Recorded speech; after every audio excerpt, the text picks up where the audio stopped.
effectivement, on va arriver à un moment où là, on est dans une société qui évolue un petit peu, en passant d'une société purement économique où on va regarder un peu plus l'humain. Et effectivement, pour profiter de ça, alors ça c'est mon avis, on doit regarder autour de soi et regarder ce que les différences vont créer comme richesse. Alors après, on peut le mettre comme économique, comme humain, social, etc. Mais effectivement, ici, il y a de plus en plus de personnes qui s'y intéressent, y compris les entreprises qui pensaient co-financer jusqu'à là, puisque moi je le vois sur le terrain au quotidien. Ici, je sais qu'il y a beaucoup de personnes qui effectivement mettent de l'énergie, de la conviction à construire les choses. Et je le disais tout à l'heure, on ne change pas 40 ans de fonctionnement, l'après 30 glorieuse, l'après-guerre, etc., plus ces 40 ans qui sont passés, on était dans l'économie, en 1 an, 2 ans. Donc on est tous d'accord, hein, c'est ce qui est ressorti ce soir. Les choses vont évoluer avec des jeunes, moins jeunes, mais des gens qui ont des convictions et qui savent que, effectivement, ces différences-là vont créer une richesse sociale. Oui, c'est-à-dire construire des choses qui va avoir certains effets dans notre société. Effectivement, en tout cas au niveau de l'emploi, on en parlait là juste là en fin de réunion, il va avoir, et ça c'est le dialogue que moi j'ai en tout cas avec les entreprises, et elles le savent, c'est qu'il va avoir quelques millions d'emplois d'ici 10 voire 15 ans, puisque l'âge de la retraite a été reculé, mais qui vont être un besoin en France. L'effet de cette construction et de cet enrichissement culturel, humain, si tout le monde met cette énergie en commun, on va aussi construire l'entreprise de demain et donc pouvoir répondre. On aura 2 solutions, faire comme l'après-guerre, aller chercher.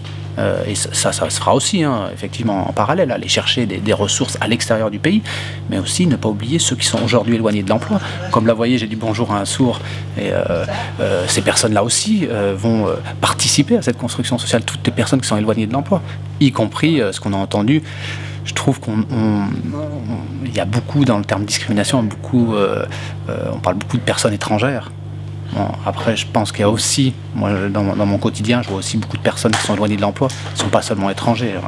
Donc voilà. Mais non, je reviens à votre question. Effectivement, je suis persuadé qu'aujourd'hui, comme effet, il y aura un enrichissement social et une évolution sociale, pardon, de la construction de notre société. Ça, j'en suis persuadé. Et il y a plein de gens qui actent et qui œuvrent à ça c'est sûr. Travailler, évoluer, je sais pas, ça sera un long débat là, mais en tout cas au niveau culturel, je pense que s'ouvrir à l'autre, quelle que soit sa différence, et apprendre de l'autre, ne peut, je rejoins ce que j'ai dit tout à l'heure, mais que s'enrichir. Alors après, chacun met ce qu'il veut, ça peut être l'enrichissement financier, familial, culturel, etc. On peut, chacun à sa manière va se mettre sur tel ou tel chemin et poursuivre ce qu'il a envie plus profond de lui.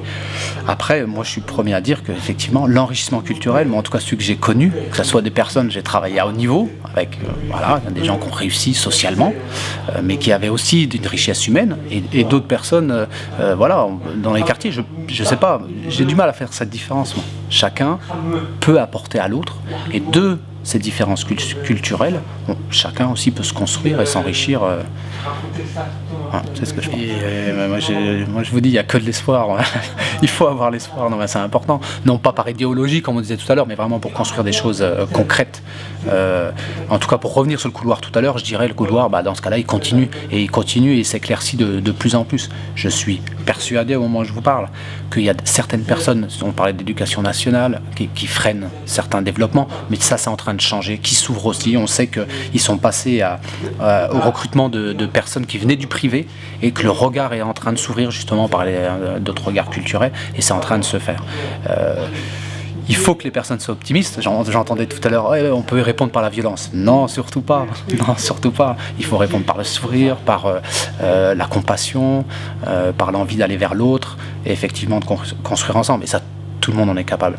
Maintenant, aux collectivités, à nous qui avons aussi une expérience à ça, d'aller vers les personnes qui sont éloignées, de leur dire, allez-y, c'est possible, et ça sera possible.